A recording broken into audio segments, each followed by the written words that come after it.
안녕하세요. 저는 빅교회를 섬기고 있는 양태호 목사입니다. 서초지방 말씀 사경회에 참여하신 여러분들을 진심으로 환영하고 축복합니다. 이 시간 저와 함께 나눌 주제는 바로 선교지향적 교회입니다. 지난 8개월 동안 코로나로 인해서 많이 힘드셨죠.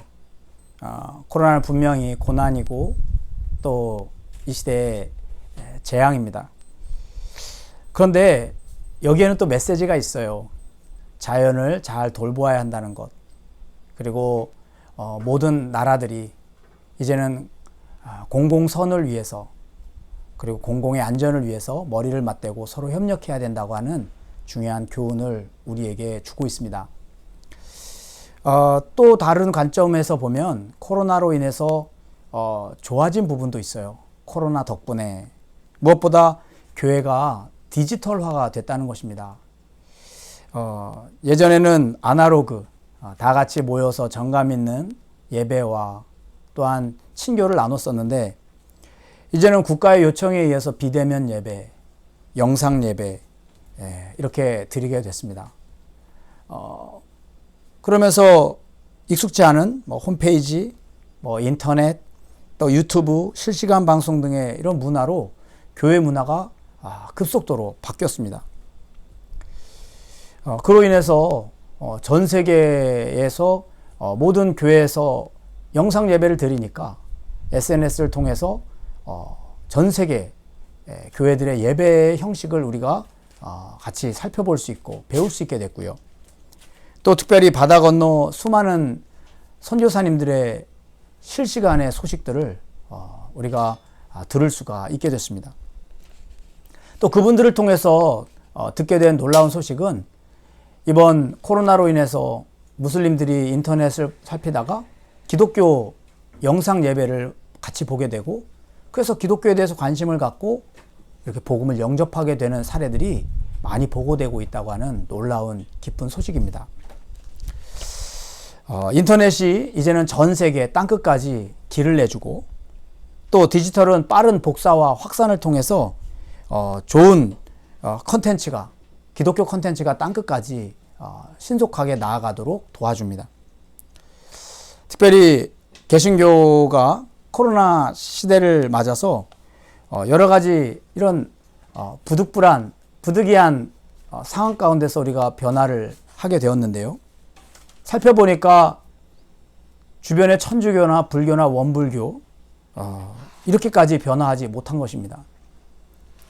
이것은 선교적으로 볼 때 하나님이 교회에 주신 축복이다 이렇게 말씀드리고 싶습니다.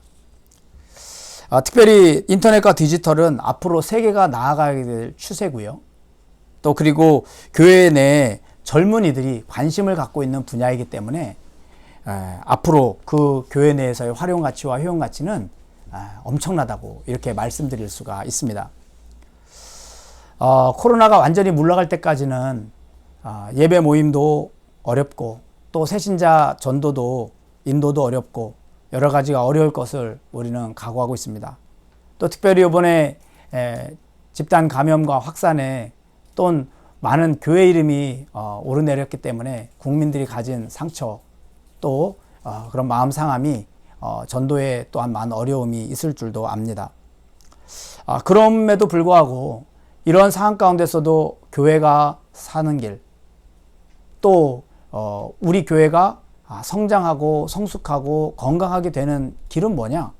바로 주님이 이 땅에 남기신 마지막 말씀, 땅끝까지 나아가 복음을 전파하라 하신 말씀을 부여잡는 선교지향적 교회가 되는 것입니다. 김두현 미래교회연구소장님이 강의하시는 가운데 이런 코로나 시대에 사도행전을 묵상해야 된다 그러시더라고요. 왜냐? 사도행전의 주인공들인 초대교회는 지금 코로나 시대보다 더 어려웠던 로마 제국 또 유대교인들의 핍박 속에서 신앙생활을 하셨던 분입니다. 그럼에도 불구하고 주님의 주시는 능력과 성령의 권능으로 말미암아 넉넉히 이겨내고 결국 로마 제국을 기독교 국가로 바꾸어 낸 것을 우리는 알고 있습니다. 초대교회들 가운데 특별히 관심을 가는 교회, 우리가 주목해야 될 교회는 바로 안디옥 교회입니다.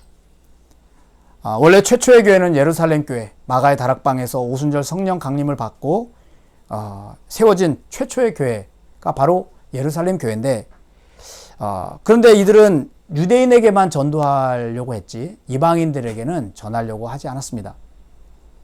그런 가운데 교회에 여러 가지 문제가 생기죠. 히브리파 과부, 헬라파 과부, 또 봉사가 공평하게 이루어지지 못하는 행정적 실책으로 인해서 교회 내 분쟁이 일어나고, 또 7 집사를 세웠지만 역시 유대인들에게만 전도하는 그런 한계에 봉착하게 됩니다. 그러는 가운데 하나님이 예루살렘 교회에 핍박을 보내십니다. 사울이라고 하는 청년을 중심으로 해서 유대교인들이 스데반 집사님을 돌로 쳐 죽여 순교시키는 사건이 터지죠. 이 사건에 놀라서 수많은 예루살렘 교회 성도들이 전 세계로 뿔뿔이 흩어지게 되는데, 그 중에 무명의 성도들이 저 터키 안디옥까지 가서 이방인들에게 복음을 전했는데 그들이 마음을 활짝 열고 예수님을 구주로 영접하는 거예요. 그렇게 해서 세워진 교회가 바로 안디옥 교회입니다. 이 안디옥 교회가 얼마나 이방인들에게 열심히 전도했든지 허다한 무리들이 주께로 돌아오게 됐고, 또 이들이 세상 사람들의 칭송을 받는 가운데 최초로 그리스도인이라고 하는 그런 별명, 별칭을 얻게 됩니다. 사도행전 12장 1절에서 3절에 보면 안디옥 교회에 선지자들과 교사들이 있으니 곧 바나바와 니게르라는 시몬과 구레네 사람 루기오와 분봉왕 헤롯의 젖동생 마나엔과 및 사울이라. 주를 섬겨 금식할 때에 성령이 이르시되 내가 불러 시키는 일을 위하여 바나바와 사울을 따로 세우라 하시니 이에 금식하며 기도하고 두 사람에게 안수하여 보내니라 하였습니다. 이 안디옥 교회에서 예루살렘 교회도 하지 못했던 최초의 해외 선교사 파송이 이루어지는 거예요. 그래서 이들이 가는 길 곳마다 교회가 세워지고, 그래서 결국 유럽 땅이 복음화되고, 그 유럽이 아메리카 대륙을 복음화시키고, 또 그 아메리카 대륙에서 선교사 둘이 이 땅에 와서 바로 조선의 복음을 전파하게 되는 거죠. 그리고 우리 한국에는 27,600명이나 되는 수많은 한인 선교사님들이 전 세계로 흩어져 복음을 전하고 계십니다. 이런 놀라운 선교적 열매, 70억 인구 가운데 24억 명이 예수님을 주로 고백하는 지금의 이 현실을 있게 만든 첫 번째 단추를 바로 이 안디옥 교회가 꿰었다는 거예요. 얼마나 영광스럽습니까? 우리는 이 안디옥 교회 여기에 관심을 갖고 오늘 이 어려운 때를 돌파해 나갈 수 있는 귀한 교훈을 삼아야 될 것입니다. 이 안디옥 교회의 장점은 무엇이었을까? 네 가지가 있는데요. 첫째는 수평적 사역 중심의 구조라 하는 것입니다. 예루살렘 교회는 수직적이었죠. 12사도가 있었고 또 7 집사가 있었습니다. 직분 중심이었고 또 수직적이었습니다. 베드로의 설교를 듣고 3,000명이 한꺼번에 회개하고 주께로 돌아왔는데요. 그래도 이들은 리더인 이 19명의 지도에 따르는 그런 구조였습니다. 결국 이 11명의 리더에 가진 한계가 예루살렘 교회의 한계가 되어버리는 거예요. 그냥 유대인들에게만 전도한다. 이방인들에게는 복음 전하지 않는다. 이 19명이 가진 그 한계가 예루살렘 교회에 그대로 정착하게 되는 것입니다. 반면에 안디옥 교회는 수평적 사역 중심이었습니다. 오늘 사도행전 13장 1절에 보면 안디옥 교회에 선지자들과 교사들이 있으니, 사도도 없고 또 집사도 없습니다. 그런데 여기는 하나님과 소통하는 영성 깊은 선지자들이 있었고 또 하나님의 말씀을 가르치는 교사들이 있었다는 거예요. 누가 높고 누가 낮고 교사가 높냐 선지자가 높냐 그런 게 없어요. 누가 크냐 누가 작냐 누가 세고 누가 약하냐 이런 개념이 아닙니다. 각자의 주신 은사대로의 역할이 있더라는 것입니다. 즉 안디옥 교회는 성도들의 은사와 재능에 맞춰서 사역을 감당하게 하는 구조였다는 것이죠. 그러므로 모든 평신도들이 각자의 주신 은사를 가지고 뛸 수 있는 무한 확장적 구조를 가지고 있더라는 것입니다. 생각해 보세요. 교회에서 목회자 한 사람만 뛰는 교회, 이 교회가 강할까요? 아니면 모든 평신도들이 목회자 같이 뛰는 교회, 어느 교회가 더 강력할까요? 물론 후자겠죠. 특별히 개신교회는 만인 제사장을 서를 믿고 있지 않습니까? 신자 한 사람 한 사람이 제사장이라는 거예요. 너희는 택하신 족속이요 왕같은 제사장들이요 거룩한 나라의 하나님의 소유된 백성이니 이는 너희를 어두운 데서 불러내어 그의 귀한 빛에 들어가게 하시니에 아름다운 덕을 선포하게 하려 하심이라. 지금까지는 10만 명의 목회자들의 헌신으로 교회가 여기까지 왔더라면 앞으로의 미래는 이 1000만 명의 성도들이 제사장 의식을 가지고 세상 속에서 선교의 사명을 감당할 때 하나님의 뜻이 이 땅에 이루어지는, 하나님의 나라가 이루어지는 놀라운 기적이 펼쳐지게 될 것이라 하는 것입니다. 이 시대는 목회자가 홀로 감당할 수 있는 시대를 넘어섰습니다. 너무나 전문화됐고 세분화되었고 정밀화되었습니다. 그러는 가운데 여러 가지 문제가 발생하는 겁니다. 그러나 한국 교회에는 천만의 성도들이 있어요. 5명 중에 1명이 크리스찬입니다. 신자들이 없는 직장이 없습니다. 이분들이 사역자로 세워지게 될 때 이 땅 구석구석에 하나님의 놀라운 부흥이 일어나게 되는 것이죠. 평신도들의 은사들이 개발되어 선교와 전도에 쓰여지게 해야만 합니다. 교회는 엄청난 인적 잠재력을 가지고 있습니다. 그 탤런트들이 땅에 묻혀서 녹슬어 없어지지 않도록 계속해서 발굴해내야 되는 것입니다. 그리고 평신도분들도 내게 주신 하나님의 은사가 무엇인가? 내가 주님의 기쁨을 위하여 내가 내어드릴 수 있는, 내가 제일 좋아하고 내가 제일 잘하는 은사가 무엇인지를 생각해 보아야 되는 것입니다.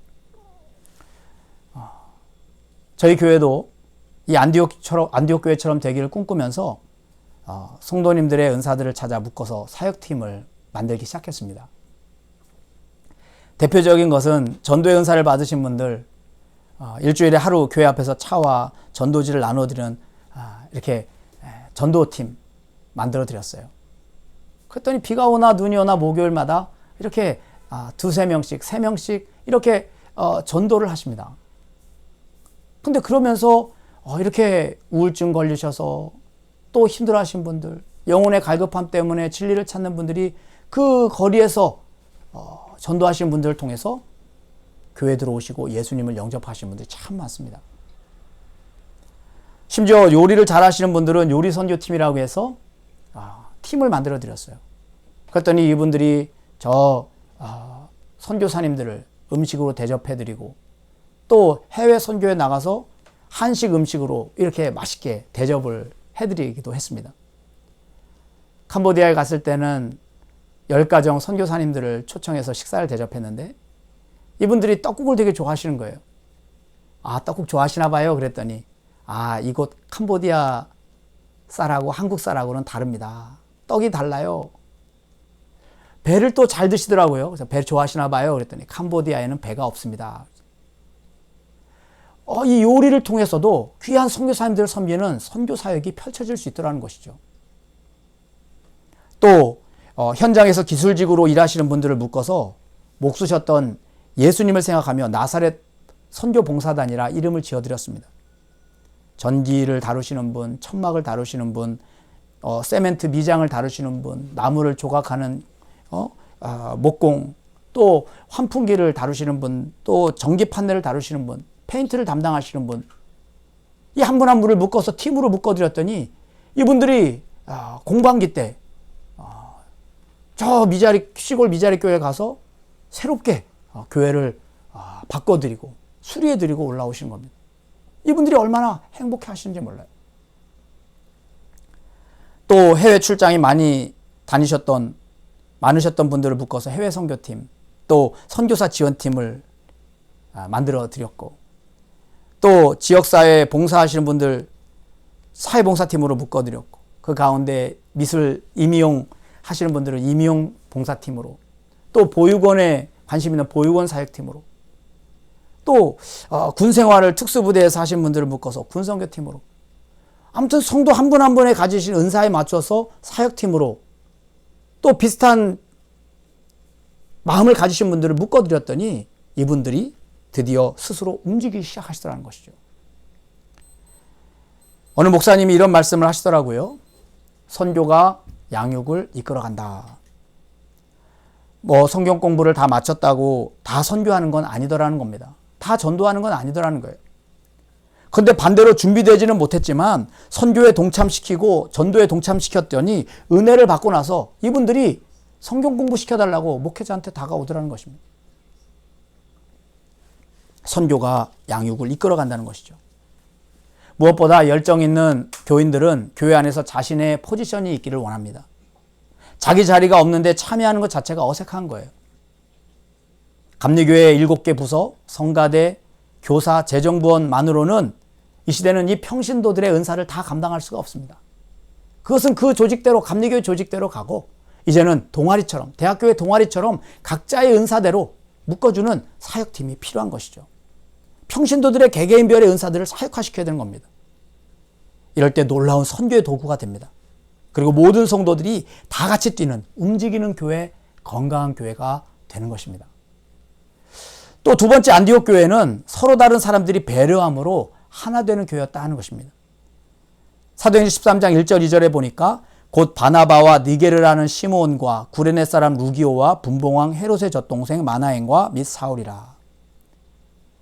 이 안디옥 교회 리더들은 다양한 그런 출신들입니다. 바나바는 초대교회에 영향력 있는 지도자였고요. 반면에 사울은 스데반 집사님을 돌로 쳐 죽이는 데 앞장섰던 돌아온 탕자입니다. 또 니게르라고 하는 사람은 검은 아프리카 출신 흑인인 사람이었고 마나에는 당시 그 지역의 왕인 헤롯 왕의 배다른 동생이었습니다. 그런데 이렇게 다른 출신의 사람들이 서로 싸운 것이 아니라 서로 하나 되었다는 겁니다. 그건 무엇입니까? 서로를 주의 종으로 여기고 존중히 여기고 배려했다고 하는 것이죠. 왜 그렇습니까? 그들의 최고의 가치는 바로 선교에 두고 있었기 때문에 그렇습니다. 하나님의 맡기신 사명을 향해 달려가는 믿음의 사람들을 동역자로 여기고 소중히 여긴 것입니다. 이게 바로 하나됨이라는 것이죠. 사탄은 모든 관계를 찢어놓지만 성령은 다시 하나 되게 하신다고 그랬어요. 개신교회가 개교회 중심으로 나가다가 개교단 중심으로 나가다가 이렇게 코로나라고 하는 위기를 딱 만나니까 컨트롤 타워가 없는 겁니다. 그래서 우왕좌왕하다가 이렇게 큰 낭패를 당했습니다. 교리 중심으로 서로 다른 점을 부각시키다가 자꾸 갈라져. 개신교가 300개가 된 겁니다. 그러나 선교를 지향하게 되면 다른 것보다 같은 점이 부각되게 됩니다. 우리는 다 예수 믿는 사람이야. 우리는 다 교회야. 우리는 다 하나님의 자녀야.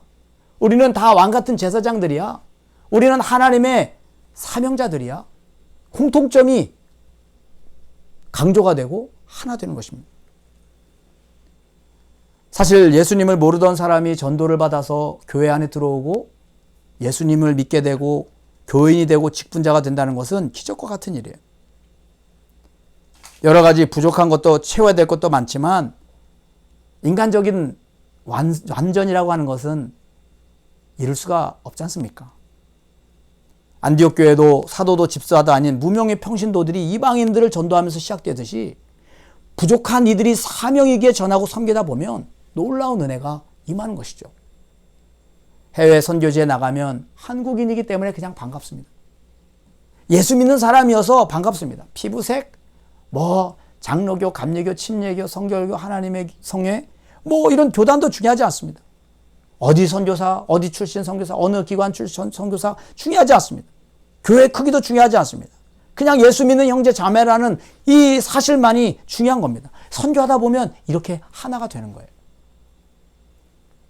사도 바울이 감옥에 갇혔을 때 어떤 이들은 사도 바울이 이렇게 전도하다가 감옥에 갇혔는데 나 이러고 있으면 안 되지 하고서 순수한 마음으로 복음 전하는 분도 계셨고, 사도 바울이 감옥에 갇혀서 자리가 공석이 됐으니 내가 그 영향력 있는 자리에 내가 올라가리라 하고서 아주 불건전한 마음을 가지고 동기를 가지고 전도하는 사람이 있었단 말이죠. 사도 바울이 그 소식을 듣고 기뻐합니다. 아니, 왜 기뻐하십니까? 그래도 전파되는 것은 그리스도 아니냐? 예수님만 전파되면 된다는 거예요. 땅끝까지 복음을 전파하는 것이 사도 바울의 사명이기 때문에, 심지어 자기를 미워하는 사람들까지도 품는 넓은 바다 같은 사람이 될 수 있었던 것입니다. 세 번째로는 주님을 섬기기 위해 평탄할 때 금식했다 하는 거예요. 원래 금식은 엄청난 고난 앞에서 하는 게 일반적인 것 아닌가요? 그런데 안디옥 교회는 너무나 형통한 교회였습니다. 그런데도 이들은 주님을 섬기기 위해 금식했다고 그랬습니다. 주님, 우리에게 주신 형통함으로 무엇을 하기를 원하십니까? 하나님, 이렇게 많은 신자들을 통해서 우리가 무엇을 해드리기를 원하십니까? 이렇게 여쭙는 거예요.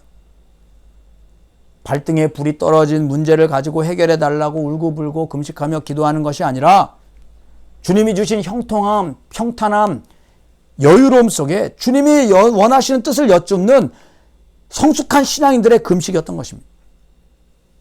오늘 우리도 코로나로 인해서, 태풍으로 인해서 금식하고 기도하지만 이것이 다 지나고 다시 평탄한 일상이 됐을 때 안디옥 교회처럼 하나님을 섬기기 위해, 그 뜻을 받들기 위해 금식해야 될 줄 압니다. 주님 승천하시기 전 마지막 부탁하신 말씀, 복음 전파. 그러므로 선교를 위한 기도는 평상시에도 계속되어야 합니다. 사실 기도는 기차에 레일을 까는 것 작업과 같다 그랬어요. 너무나 힘든 작업입니다. 산을 깎아내리고 또 다리를 세우고 굴을 뚫고 또 평탄 작업을 하고 자갈을 깔고 그 위에 나무판을 일정하게 깔고 거기에 양쪽에 선로를 놓습니다. 얼마나 많은 수고가 필요한지 몰라요. 그런데 이렇게 일단 레일이 깔리면, 선로가 깔리면 그 위에 수많은 기차들이 오갈 수 있는 것입니다. 수많은 물자를 실어 나르고 수많은 사람들을 실어 나를 수 있는 것이죠.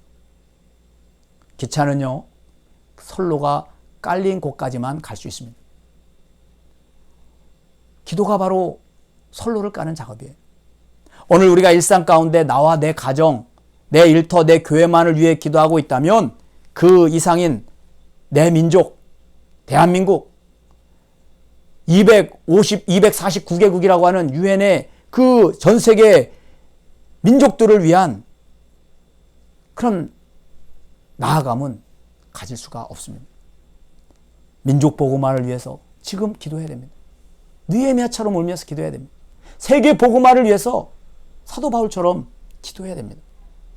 그럴 때 하나님께서 그것을 기차에 레일 까는 작업으로 보시고, 우리가 민족을 위해 기도하면 민족 구석구석, 이 땅 구석구석까지 나아가는 길을 열어주시고, 또 세계를 위해, 열방을 위해 기도하면 열방으로 나아갈 길을 열어주신 것입니다. 그런 상황과 여건을 마련해 주시는 거예요. 국내 선교를 위해서 수많은 시골 농어촌교회가 있어요.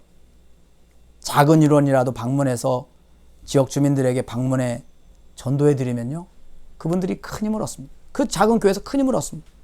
지역 주민들에게 조그마한 선물이라도 나눠드리면 너무 좋아하시고, 시골교회 위상, 그 교회 담임 목사님의 위상이 높아지는 겁니다.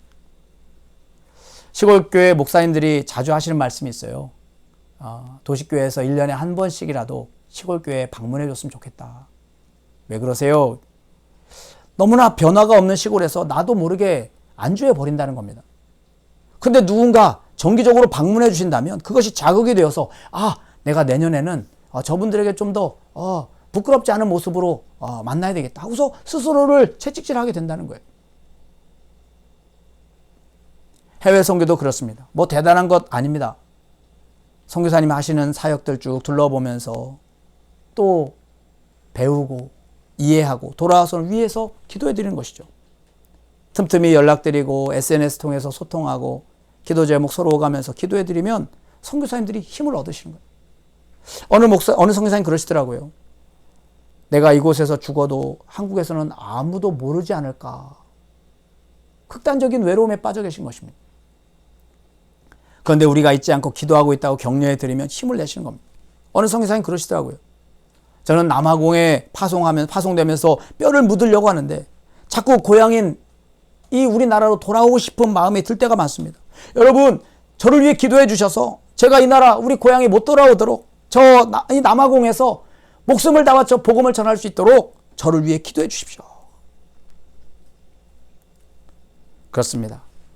우리가 일상으로 드려지는 그 기도 가운데 세계 선교와 선교사님들, 민족 복음화와 농어촌 미자립교회를 위해 기도하게 될 때 하나님께서는 그 기도대로 역사해 주십니다. 기도하면 길을 열어주셔요. 내가 하고 길이라 하셨던 예수님께서 우리의 간절한 소원이 담긴 그 기도대로 길을 열어주신 것입니다. 끝으로 성령의 인도하심에 순종했다 하는 겁니다. 안디옥 교회의 장점이죠.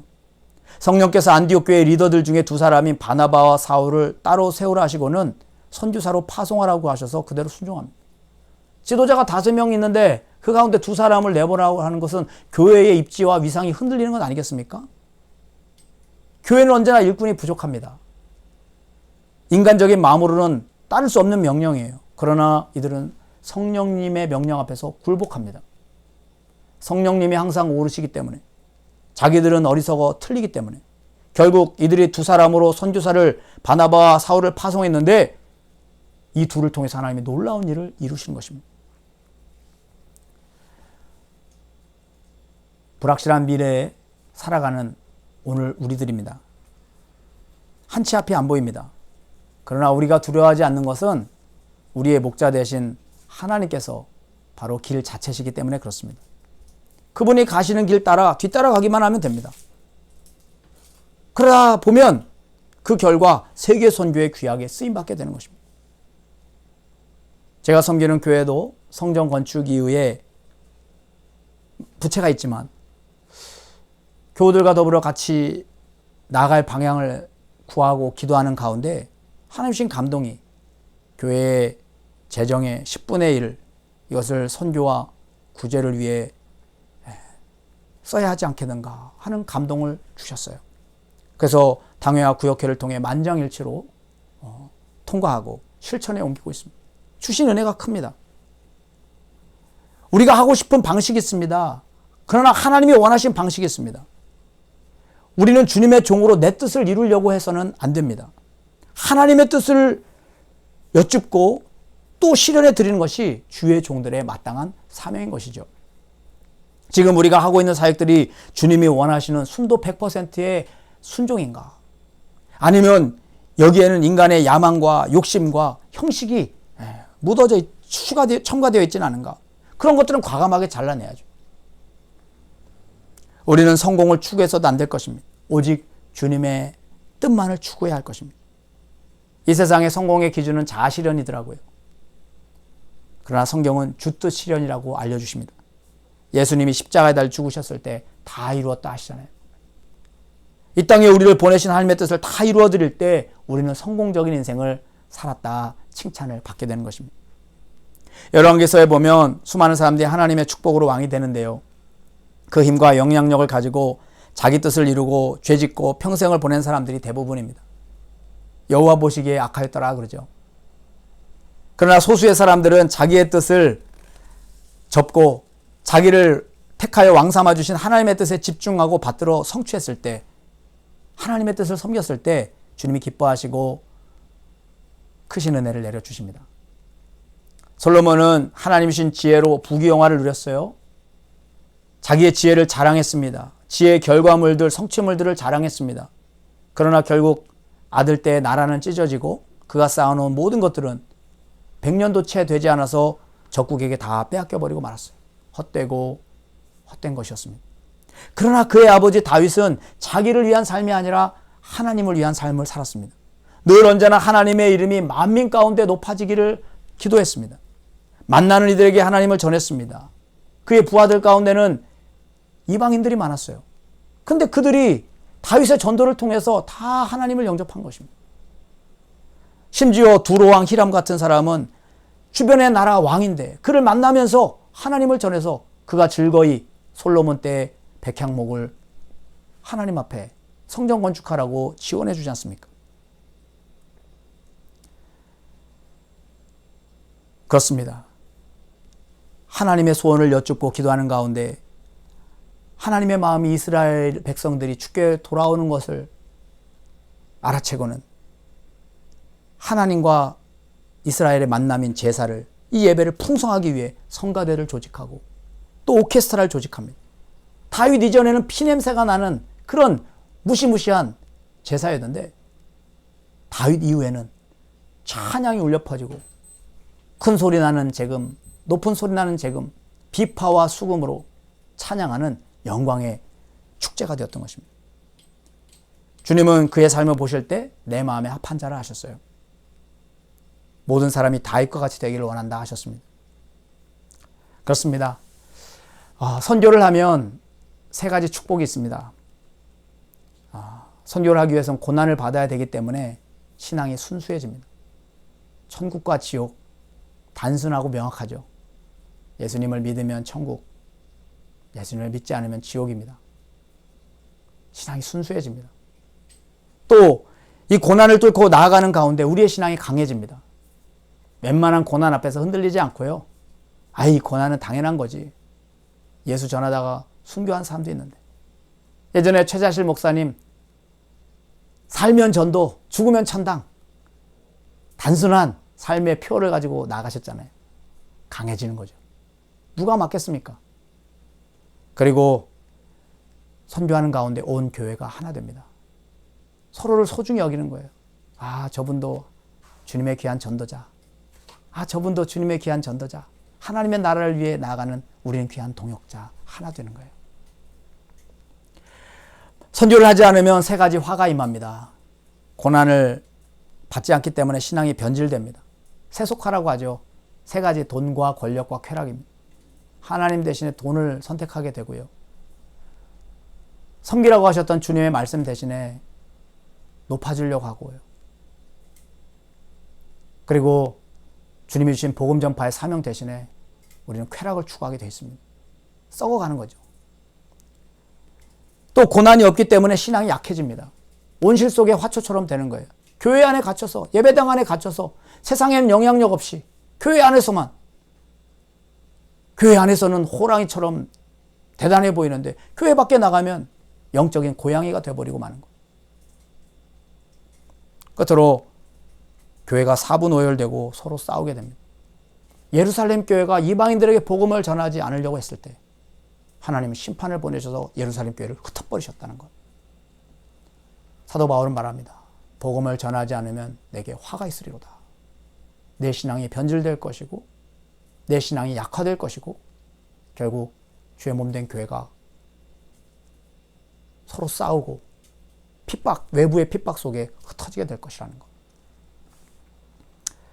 어느 목사님 설교 때 신자가 해야 될 세 가지를 얘기하시더라고요.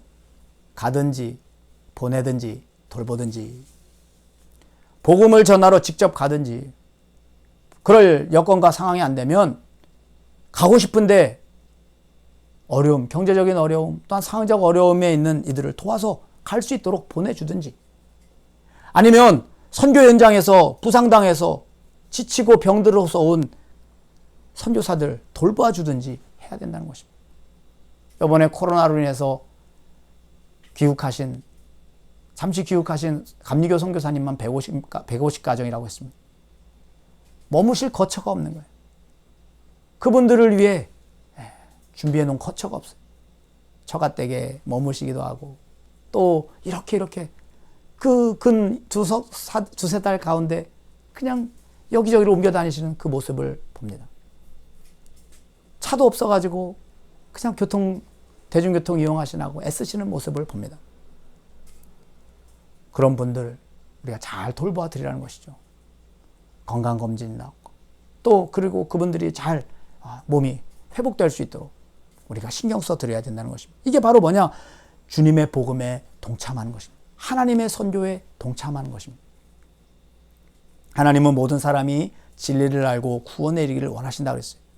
이 사명을 다할 때, 이 선교적 사명을 지향하며 나아가게 될 때 하나님은 교회를 위해서 아낌없는 은혜와 은사를 베풀어 주실 것입니다. 그럴 때 주의 몸된 교회는 아무리 코로나 상황이라 할지라도, 이 코로나로 인하여 국민들의 마음이 다치고 얼어붙었다 할지라도 그것을 녹이고도 남음 있는 성령의 충만함을 통해서 교회는 건강해질 것이고 교회는 성숙하게 될 것이고 결국 세상 속의 빛과 소금과 누룩의 사명을 감당하는 영향력 있는 공동체로 세워지게 될 것입니다. 오늘 우리는 어디를 지향하고 있습니까? 우리 교회는 어느 곳을 향해 나아가고 있습니까?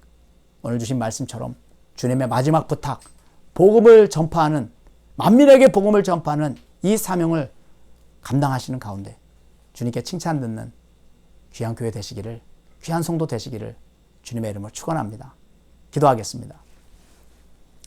자비로우신 하나님, 이번 서초지방 말씀 사경회를 온라인이라도 할 수 있게 해주셔서 참 감사합니다. 주님께서 역사하셔서 신앙이 성숙되는 계기가 되게 하여 주시옵소서. 무엇보다 우리 목회자와 평신도들이, 우리 교회들이, 한국교회가, 세계교회가 선교를 지향하게 하셔서 건강하게 되게 하여 주옵소서. 성령님을 의지하오며 예수님의 이름으로 기도합니다. 아멘. 감사합니다.